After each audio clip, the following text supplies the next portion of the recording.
ngi leen di nuyu di leen sant di leen ziar di bëgg di ñëw waxtaane tuuti ci filière bi nga xam ni muy bu am solo muy la filière avicole sénégalaise mu nekk filière boo xam ne bi de dafa jànkonte ay jafe-jafe yu bari lool jafe-jafe yooyu nga xam ni moom la jànkonteel te bàyyiwul kenn même ñi nga xam ni le mooy ci ñi nga xam ni ñoo ngi nekk ci maillon bi yëpp ba ci consommateur bi moo waral tey AVIS muy association des aviculteurs indépendants du Sénégal mu lëkkaloo ak la chambre de commerce de Thiès ñu ànd ci ak ay partenaires muy l'Union européenne ak monsieur Stéphane Elie mu nekk programme Archipelago ñu war a waxtaane jafe-jafe yi nga xam ni moom lañ fi am ci filière bi bëgg buñ fi jógee ci biir waxtaan wi ñu identifier jàkkaarloo seet jafe-jafe yi fi mu toll nan lañ ko mën a saafara loolu moo ñu indi fii tey jii ñu war ko waxtaane mu doon ndaje moo xam ne nag ñu am ci yaakaar lool yaakaar gi ñu ci am nag mooy filière avicole dafa tëdd dafa nërmeelu te dara mënu ko yëkkati lu dul ces acteurs yi nag bu ñu jógee tey jii ba tase fii tey ba bind seen résolution wax seen xalaat wax seen proposer ay solution li ñuy ñaan moom mooy état du Sénégal mu dikk am mu fexe ba jàkkaarloog ñun ñu mën a wax proposer ko suñuy solution mu jàppale ñu ci ndax nag filière avicole munta jàll te du état moo ci teg loxoom bii yoon nag doon na situation boo xam ne am nañ yaakaar ni bu ñu jógee fii le président de la République hier recevoir na fi des chefs d'entreprise ñun ñu am ne yaakaar ni moom itamit ak yeneen ministères yi nga xam ne moom la concerné muy élevage muy commerce ak économie dinañ war a mën a toog ak le président de la République wax ko jafe-jafe yi nga xam ne moom la ñuy jànkoonteel fii ci filière bi proposer ko ay solutions pour que état du Sénégal mën ñoo jàppale loolu mooy objectif bi nga xam ne moom la ñu am tey jii pour war ko waxtaanee fii à la chambre de commerce de Thiès ñi fi jëw ñëpp nag bari na dans toute région yëpp ku ci nekk déplacé wu na dikk toog fii pour ñu waxtaanee ko lii moo waral suñu point de presse bi nga xam ne moom la ñu def nii te ñu am yaakaar lool nag que ni cette fois-ci on aura une filière très bien organisée maa ngi gërëm ñëpp di sant ñi filière yi jafe-jafe yi mën naa ni dafa bari dafa sakkan parce que aliment seeraayu aliment bi jéggi na dayoo ñàkk qualité aliment bi jéggi na dayoo poussin yi cher nañu poussin yi qualité bi amu ci da ngay gis poussin boo xam ne bi lee à 32 jours nga ko doon jaay tey di nga dem ba am 50 et quelques jours 55 jours te doo ko mën a jaay beneen bi moom mooy jàngoro yi ci ginaar yi bari na secteur bi on nous disait que ne secteur bi am na 60 000 emplois direct comme indirect tey jii fi ñu waxee ne leen un tiers bi desutu fi lu ko waral c'est parce que liggéey di perte mënut a nekk bu ñuy liggéey c'est parce que c'est pour gagner quelque chose c'est pour aussi ñu participer ci économie sénégalaise mais léegi mënatu la nekk heure bii may wax ak yéen consommateurs yi am nañ jafe-jafe pour gis ginaar lan moo ko waral c'est parce que producteurs yi dañu bàyyi producteurs yi mënatuñu dem parce que li nga xam ne moo leen song dafa bari aliment bi cher na torop mënuñu dem aliment bi baaxul boole ko concurrence bi nga xam ne bi leen mënuñu ko bokk seq marché bi ak les industriels loolu dafa doon loo xam ne war nañ ko seet teg xolaat de leneen li aussi moom mooy produit importé bi ginaar yi nga cuisse yi nga xam ne ñoo ngi jóge bitim réew di ñëw marché yépp ñoo ngi fi c'est pourquoi nous interpellons l'État du Sénégal à ce que ñu xool les marchés xool def surveillance frontières yi li fi nekk yépp ñu saisir ko comme produit avicole yoo xam ne dafay jóge ci bitim réew di fi dugg si ndax loolu bokk na ci li nësaxal la suñu filière bi lii daal bokk na ci li nga xam ne mooy jàngoro yi nga xam ne moom la ñuy dund actuellement te ñu bëgg état bi tey jàppale ñu ci. yan genre de ressources humaines la ñuy soxla parce que loolu moo ñu tax ba ñu suñu seetee yéen lan ngeen soxla si loxo si ouvrier si ressources humaines ñun noonu la ñuy recruter ay xale former leen si loolu ndax ñooñu ba suñuy wuti liggéey suñu fëggee buntu yi mën a yomb donc loolu mooy war a sabab kii bi Archipelago donc ensemble 400 jeunes la ñu formé donc 160 en aviculture 160 en agroalimentaire, 80 en horticulture. Bi ñu leen formé formation bi aussi 6 mois la formation bi dañuy def 4 mois à l'école def 2 mois en entreprise actuellement nii ñu ngi ci épreuve de certification yi suñu paree am nañ ci 150 yi nga xam ne moom la ñu ràññee ñu nekk les meilleurs ñoom ñu ngi leen di monter benn genre business plan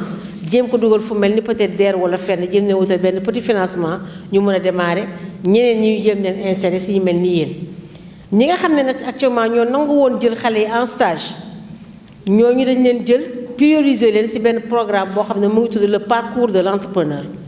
parcours de l'entrepreneur am na ñu bari ci yéen ñi nga xamante ne que ni bokk nañ ci mu nekk benn programme de labellisation boo xamante ne que ni waa Côte d'Armor ñoo ñu ko indil muy formation 20 jours sur 9 modules nga xam ne soo fa jógee jumtuwaay yi ñu la jox soo ko appliqué yow mën nañu ne que yow nekk nga entreprise boo xam ne yaa ngi respecter les normes de qualité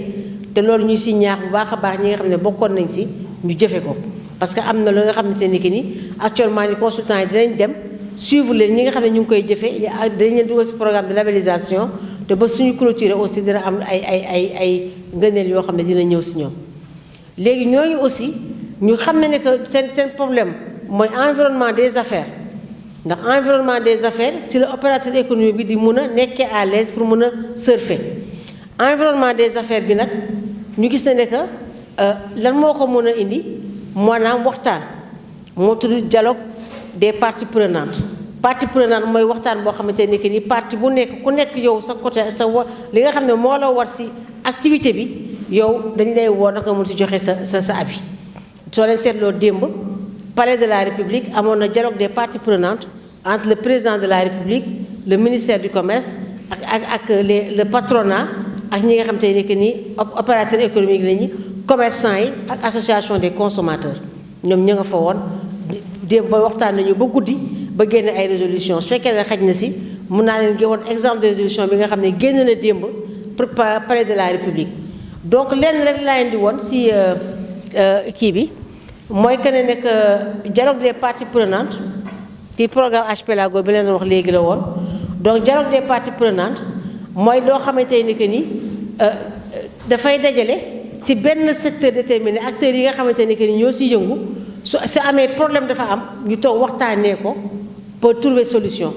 li ñuy waxtaanee bay trouver solution mooy kenn ku ci nekk yow li sa wàll da ngay engagé wu pour jël ko léegi objectif bi mooy ñu atteindre li ñuy wax un but commun mooy tey xool naka la ñuy lever la contrainte de la problématique du secteur de l'agriculture voilà lii laa leen doon bëgg woon soo takkulee léegi moom doo gis dara voilà lii ma leen di woon nii xam nga ni ñu koy waxee ci olof mais ci tubaab ñu ngi koy woowee escargot bi ma leen di woon lii mooy modèle de changement dialogue maanaam su ñuy wax dialogue des parties prenantes lii moo tax ñuy wax soo seetloo la première phase dañu bind la phase 1 mooy fii nga xam ne moom la cercle bu rouge bi nekk nii exploration et engagement créer la résonance comprendre le contexte créer un bon conteneur résonance bi mooy li ñu fi dajale contexte bi mooy li Fallou Samb présenté sànq créer un bon conteneur bi mooy yéen ñi ak ñun ñi acteurs yi nga xam te ne que ni ñoom ñoo fi nekk phase 2 ñu établir ko et formaliser ko ni ñu ko établir et formaliser ko bi ñi nga xamante ne que nii problème am na ci seen secteur Fallou ñëw na seet suñu waxtaan ak ñun ne ñoom daal dañu bëgg benn cadre boo xam ne dañu bëgg waxtaan pour trouver solution problématique pour aviculture donc si dañu ko commencé formaliser activité bi ñu ngi ko waroon def le 8 juin parce que amoon na benn boo xamante ne que le 7 juin ñi nga xamante ne que ni ñooy yëngu ci di xeex càccum njur gi vol de bétail ñoom ñoo demandé woon ñu defal leen le 7 juin sur le vol de bétail mais comme dafa teg le 7 ak 8 dafa doon xaw a métti ci ñun moo tax ñu demandé woon Fall pour que ñu pousse ko donc formalisation bi dem na bi ñu ko defee ñu clarifier les objectifs et les ressources communs planifier le futur consolider les accords et créer les structures donc là yaakaar nañ suñu fi jógee dinañ planifier fa la ñuy teg nos prochains pas troisième bi mooy mise en œuvre et gestion suñu fi jógee tey dañuy fexe ba mu bañ a bokk ci réunion yi nga xam ne dafay faral di am on met les résolutions dans les tiroirs tout sauf ça suñ fi jógee tey dañuy identifier li nga xamante ni ki nii mooy problématique bi solution bi nga xam ne moom ngeen proposé solution bi ngeen proposé naka lañ koy defee ñi ko war def ñan ñoo war a engagé wu pour def ko ak ñan ñoo war a topp ba loolu def ba loolu am donc soo leen seetloo mooy la 3e phase donc la 4e et dernière phase su ñu defee loolu dañuy toogaat ne toogoon nañu chambre de commerce le 27 septembre def benn atelier de dialogue sur les parties prenantes posé contexté sur la problématique du secteur avicole def nañ si yiy jéego xëy na tey dem nañu juróom-benni weer ñu dañuy toog saytu fu ñu toll lu ñu def ak lan moo des lan moo si ngëneel ñu yokk ko lan moo si baaxul ñu changé ko donc soo leen seetloo lii ma leen di woon nii lii mooy dialogue des parties prenantes lii nag ñun coopération allemande GIZ moo ñu ko jàngal depuis 2012 jàngal ñu ko ñi ko fi teg ñi ko teg c'est des anglais ñoom ñoo ko créé benn cabinet ba nga xamante ne que ni bi ñu si formé yóbbu nañu Allemagne à 2 reprises defaat nañ ko aussi daaw nga xam ne c'est un groupe qui est là man nag j'ai préféré bañ a bokk si ñoo xam ne dañuy am xam-xam ñu jàngal leen ba pare nga jël denc da ngay partagé parce que su fekkee chambre de commerce da laa yebal nga dem wuti ci xam-xam soo ñëwee da nga ko war sottil chambre de commerce sottil ko acteurs yi nga xam ne yéen ñii fi ne yéen a ñu fi teg ndax dañu ne chambre de commerce d'industrie et d'agriculture te agriculture mooy agriculture élevage pêche transformation tout ce qui gravite autour du secteur agricole donc lii laa leen bëggoon présenter parce que aussi su ma waxoon xëy na di ngeen dégg mais su leen ko gisee nii di ngeen gën a apprécier que lii du waxi neen xam-xam la boo xamante ne que nii moom laa bëgg tey directeur Diallo déjà commencé na teg xam-xam bi ñu continuer ko dans cette lancée là suñu fi génne ñu génne avec des propositions concrètes parce que li ñuy def tey buñ ko xeeb suñu jógee ba def suñu conférence de presse dañ fexe ba mu yegg fépp fu mu war a yegg ba démb nu président de la République woowee les acteurs de la consommation et du commerce mu woo leen wooñu nous qui sommes nous et vous qui sommes les acteurs comment dirais-je de l'agriculture parce que problème bi dafa nekk un problème bu crucial bu sérieux te laal ay pàcc yu bare donc loolu moo taxoon je tenais à vous présenter ça donc toujours avec votre autorisation démb présidence de la République DPP bi fa amoon sànq laa ko jël si YouTube donc démb ñoom seen contexte c'était comment faire pour gagner la bataille contre la vie chère. C'était ça le DPP qui s'est tenu hier à la présidence de la République. Donc ñi nga xamante ne que ni ñoo fa nekkoon damay xool le discours président le président de la République le premier ministre le ministre d'État directeur de cabinet yeneen ministre d'État yi le ministre secrétaire général de la présidence de la République le ministre du commerce de la consommation et des petites et moyennes entreprises les représentants du patronat mooy yéen parce que avis patronat la mais patronat wu Dakar la ñu woo laa yaakaar gaw mu ne waa avis demoon nañu donc les représentants du patronat parce que ñun région yi quand même patronat bi ñu am dafa am solo ndax dañu am patronat sectoriel mooy maanaam par secteur vous êtes le patronat du secteur. Je n'ai pas passé par cette institution même si je suis invité individuellement directement. Cette casquette que j'ai donc de représentant de l'ensemble des vétérinaires privés du Sénégal fait que ma présence ici aujourd'hui a une très grande importance.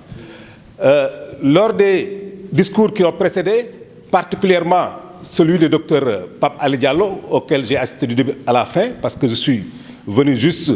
après le démarrage, je m'en excuse. C'est indépendamment de la volonté parce que mon emploi du temps aujourd'hui ne me permettait pas d'être là à 9h. Je le savais déjà. Néanmoins, j'ai tenu à être présent du fait de l'importance donc de cet atelier. Dans l'intervention de Dr Diallo, je crois que tous les axes de réflexion ont été définis. Et je crois que les TDR que nous avons reçus aussi n'ont pas dit autre chose que ce que Dr Diallo a eu à développer, donc de façon beaucoup plus large. Nous avons donc les éléments sur lesquels nous pouvons nous appuyer aujourd'hui de sorte à pouvoir travailler convenablement. Et comme le disait Madame Sangaré tout à l'heure, nous sommes tous partie prenante, nous sommes tous acteurs de cette filière. Et tout ce qui touche à cette filière doit nous intéresser directement. Comme disait quelqu'un, pour le paraphraser, qui disait que je suis humain et rien de ce qui est humain ne doit m'être étranger. Et dans le domaine de l'agriculture, donc, rien de ce qui est avicole ne doit nous être étranger. Donc, ce qui justifie ma présence aujourd'hui ici, parmi vous, même si mon emploi du temps ne le permettait pas totalement, je me suis dit que même si c'est quelques heures, je ferai tout pour être là et puis participer donc à ces travaux. ma tënk ko rek tuuti ci wolof pour wax rek maanaam mbégte gi nga xam ne am naa ko ci teew fii bésub tey ci invitation président Avis muy Fallou Samb teewaay boobu nag relation yi nga xam ne am nañ ko ci liggéey ci domaine bi mu yàgg lool moo tax mu xalaat ma ci en tant que vétérinaire ndax vétérinaire la nekk ancien président ordre des docteurs vétérinaires du Sénégal nekk aussi représentant pharmaceutique vétérinaire donc yenn laboratoire yi defar yenn xeetu garab yi dañ leen toogal fii donc dañu am agence boo xam ne moo leen toogal fii ci Sénégal waaye bu loolu weesoo it jamono yi ñu weesu rek dafa am ay lenge yoo xam ne jox nañu ko muy lenge yoo xam ne maanaam pour ñu jiite kuréel boo xam ne dafa boole képp kuy vétérinaire fii ci Sénégal vétérinaire privé surtout fii ci Sénégal te liñ fi jot a wax rawate nag ci ñi nga xam ne ñoo ma jiitu liñ fi jot a génne wane na ne maanaam vétérinaire bi ak aviculture bi mënuñoo dem te lënkaloowuñu ndax problématique yi nga xam ne tey pàcc yi nga xam ne maanaam listé nañ ko fi tey bu ñu xoolee ci pàcc yooyu dinañ gis ne bëri na ci loo xam ne faw vétérinaire dugal ci loxoom ndax bu ñu nee wér-gu-yaram bi bu ñu waxee lépp loo xamante ne maanaam ci wàllu disons santé animale la mooy wér-gu-yaram waaye aussi lépp loo xam ne ci mbirum vaccination ak yu demee noonu wala mbirum faj loolu yëpp vétérinaire da ci am wàllam kon mooy wane ne sunu présence fii tey am na solo lool ñu bëgg cee profité nag même bu dee ay diir lañ fiy def rek tuuti diir lañ fiy def li nga xam ne mën nañ ko indi comme contribution sunu wàll ci journée bi ñu daal di koy baaxee askan wi waaw kon daal di jégalu rek ci maanaam guddaayu discours bi day loo xam ne nag. mais membre également d'un autre réseau qui s'appelle le RESAM, qui est le réseau sénégalais d'appui à la PMA, qui travaille en permanence avec beaucoup de partenaires au développement. À l'entame de mes propos, mais également membre de Avis, responsable également chargé du partenariat, n'est-ce pas, président? Alors, mais à l'entame de mes propos, je voudrais d'abord remercier tout le monde. Saluer également vraiment l'initiative. Vous savez, dans tous les secteurs de développement, il n'y a qu'aujourd'hui le secteur primaire qui peut porter le développement d'un pays. Tous les pays qui sont développés, c'est grâce à leur secteur primaire. Le secteur primaire, c'est l'agriculture, l'élevage et la pêche. Donc, tenez-vous qu'aujourd'hui, si le Sénégal doit se développer, effectivement, ça sera à partir de ce secteur. Donc, je crois qu'on est de plein pied aujourd'hui sur le socle même qui va développer ce pays-là. Donc, encore davantage, il faut que les acteurs soient soudés. Malheureusement, je ne vais pas revenir en tout cas sur tous les problèmes qui ont été cités et qui gangrènent aujourd'hui la filière. Parce que nul n'ignore aujourd'hui que la filière est à l'agonie.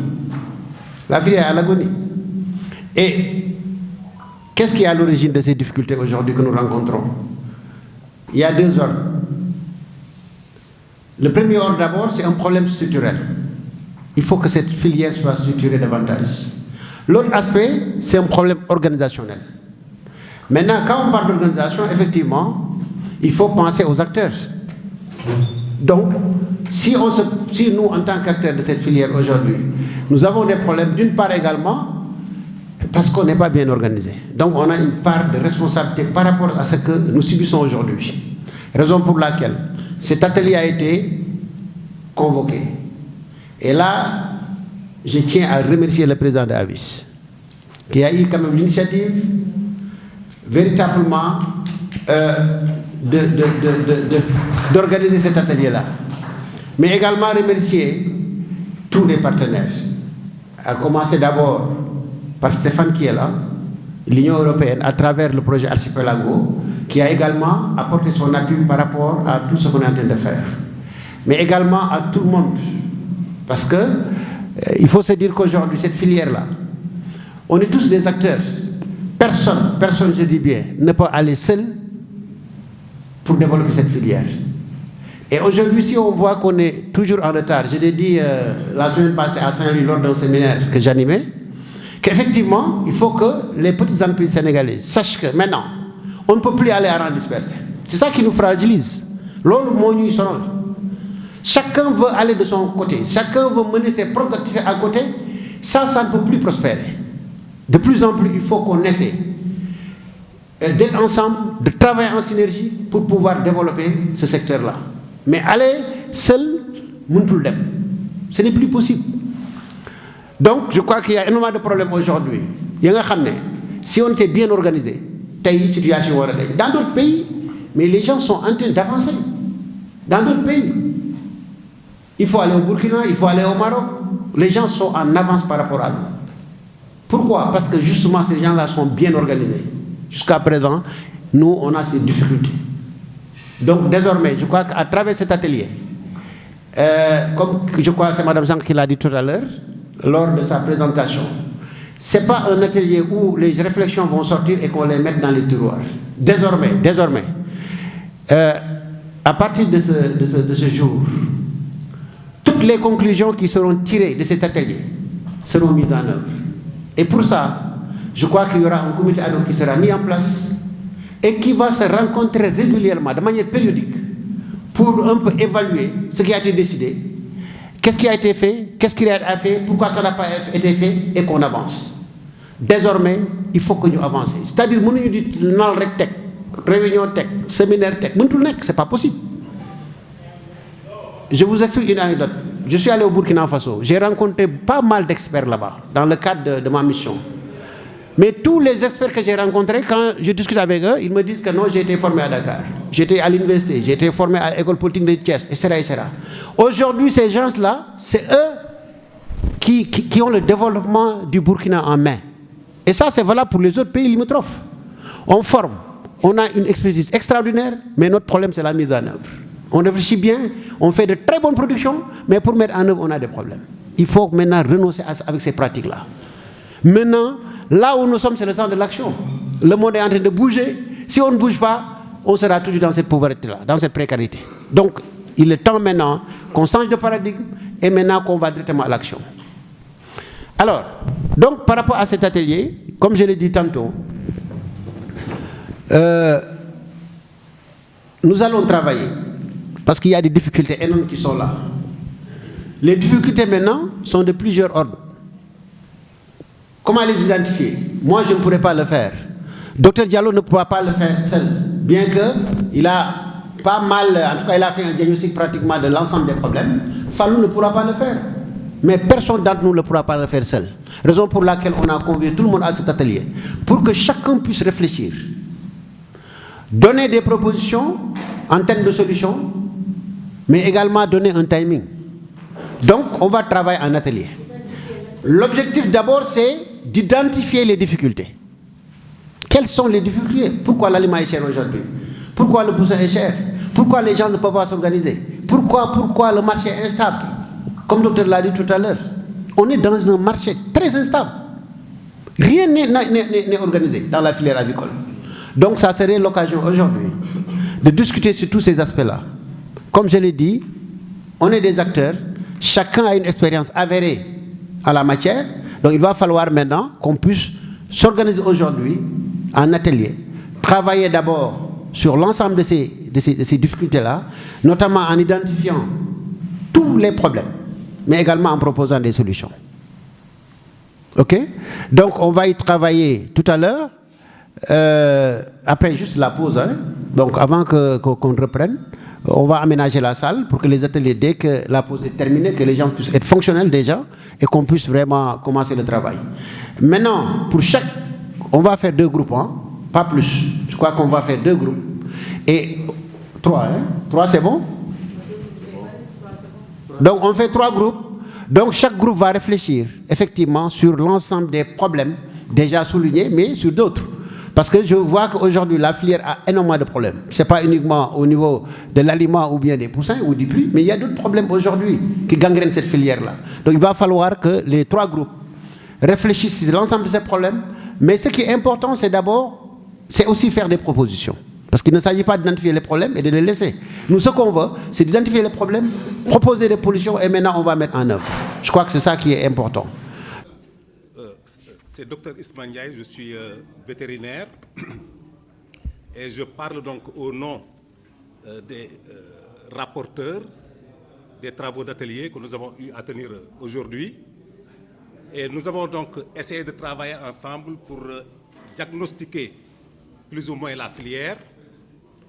Et quand on dit diagnostiquer la filière, ça veut dire d'abord essayer de lister, de retrouver les points forts de cette filière, parce que quand même, cette filière a des points forts. Et après ces points forts, essayer de déceler tout ce qui est point faible. Et quand on dit point faible,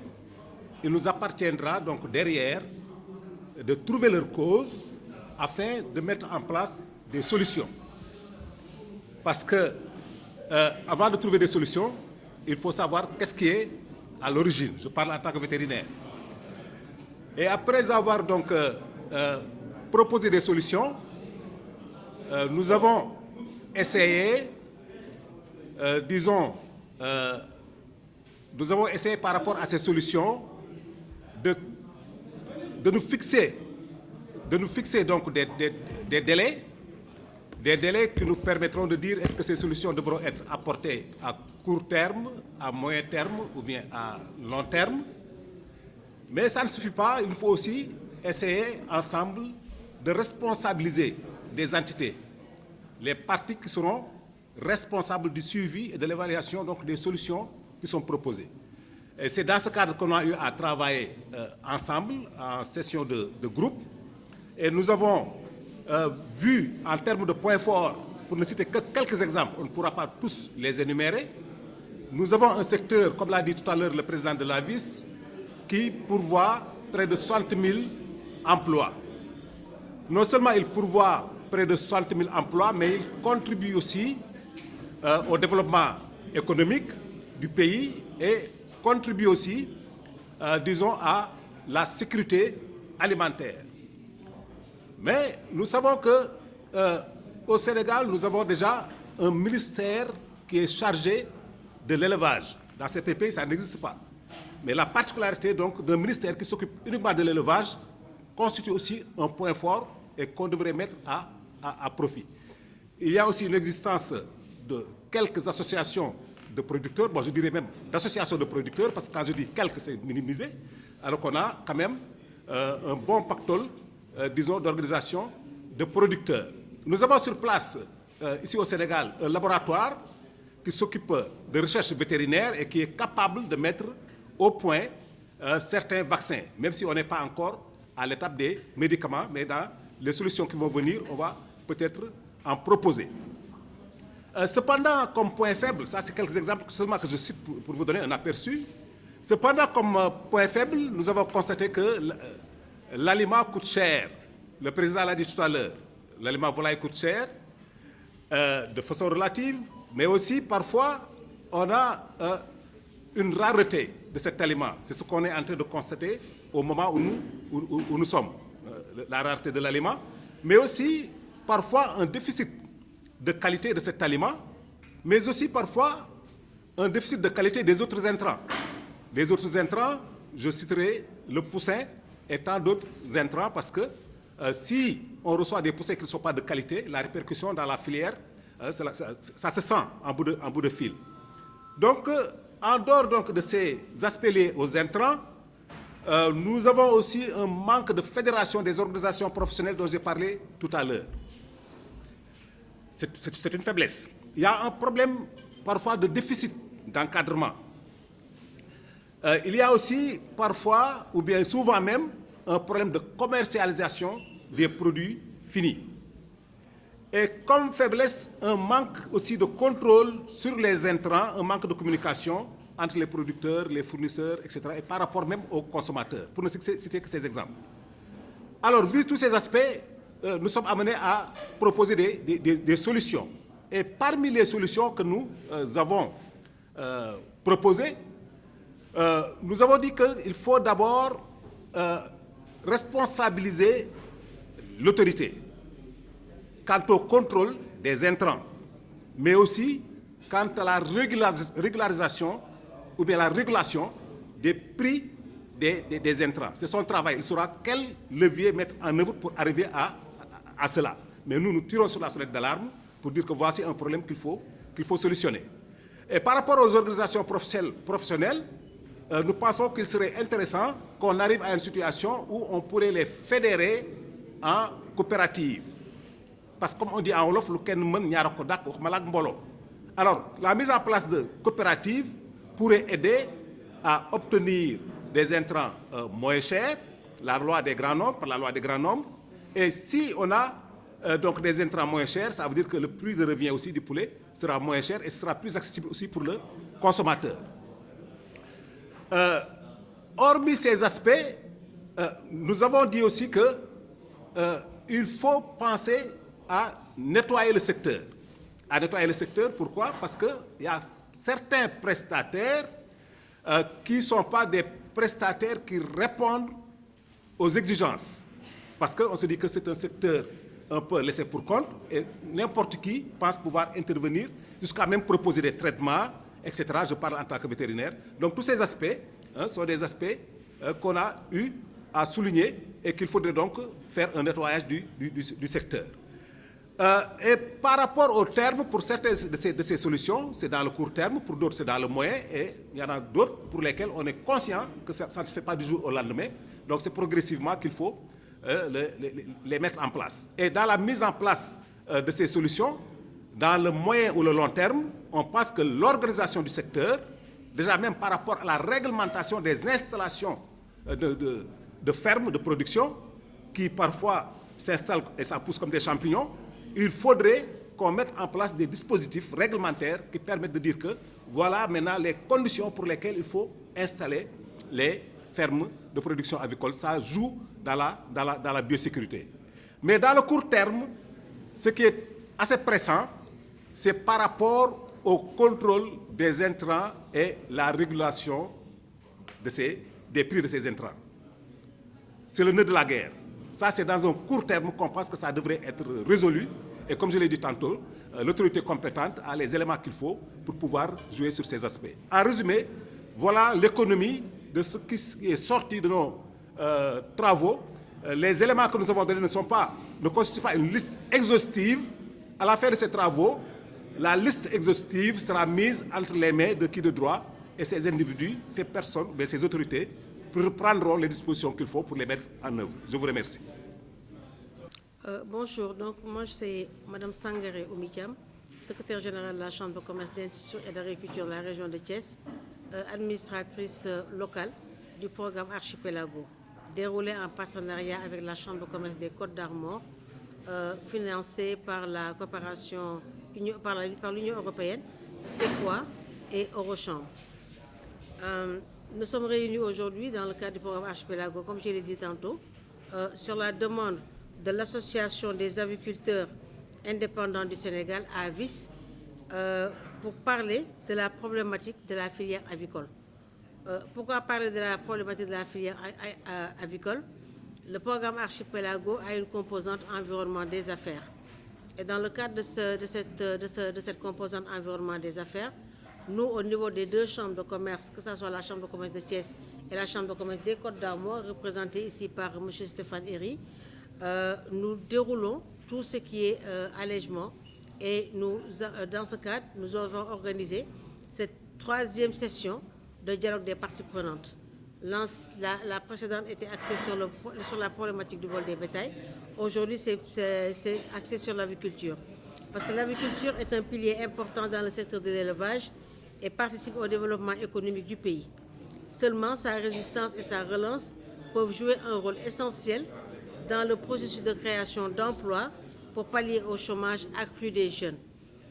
Il participe également à l'autosuffisance alimentaire et à l'amélioration des revenus des populations.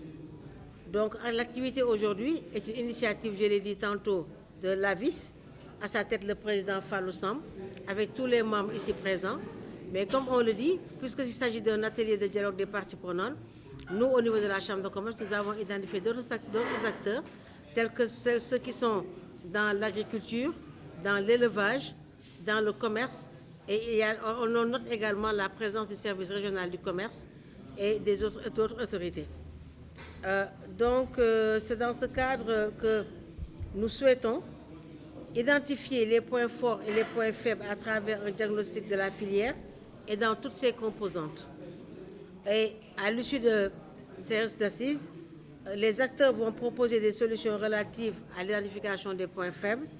élaborer un planning pour la mise en œuvre justement des solutions pour régler les points faibles qui ont été identifiés. Ensuite, identifier les mécanismes de financement et surtout renforcer la mobilisation des acteurs autour de la filière. Donc c'est ce qui nous réunit ici aujourd'hui, le 27 septembre 2022, à la Chambre de commerce, d'industrie et d'agriculture de la région de Thiès. Merci beaucoup. dañuy wax ne tey dañu dajale woon fii li ñu fi dajaloon mooy pour waxtaan ci wàllu li nga xam ne mooy li maanaam secteur aviculture di dund fi ñu toll nii. Secteur aviculture mooy maanaam secteur bi nga xam ne mooy toppatoo lépp loo xam ne yarum njanaaw la. waaw bu ñu xoolee fii ci Sénégal nag ñu ne secteur bii de wax dëgg yàlla secteur bu am solo la lu tax muy secteur bu am solo mooy bu ñu xoolee ne li muy maanaam jur ci wàllu liggéey lu tolloog juróom benn fukki junni ci wàllu liggéey moo xam directement la wala moo xam indirect mooy maanaam daf ko indi moom ci boppam wala lu takk ca moom lenn luy yëngoog moom daal di koy indi loolu am nañ ci lu tolloog juróom benn fukki junni ci ay emploi yoo xam ne ñoo ci juddoo bu loolu weesoo gis nañu ne day maanaam jàppale ci li nga xam ne dina tax dund nuy yomb ndax bu ñu nee protéine d'origine animale nit booy lekk faw nga lekk loo xamante ne daf ci bokk protéine d'origine animale te njanaaw ca la bokk te moom moo gën a gaaw ci production espèce à cycle court la maanaam production bi dafa gàtt kon ñu ngi contribuer ci li nga xam ne mooy dundal askan wi waaye aussi mi ngi jàppale ci li nga xamante ne day tax maanaam